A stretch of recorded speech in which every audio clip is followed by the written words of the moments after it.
You are looking at Julian's pronunciation guide, where we look at how to pronounce better some of the most mispronounced words in the world, like this other curious word. But how do you say what you're looking for today? Let's learn once and for all how to pronounce this fascinating word. I love this word. Do you? If you want to learn more vocabulary, stay tuned. I've got more videos for you. In English, it's pronounced Thelarche. Let's break it down. The, so it's not the or the.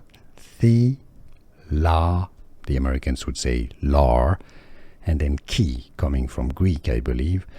Etymologically, it's the ch is pronounced like a k. How to pronounce Thelarche.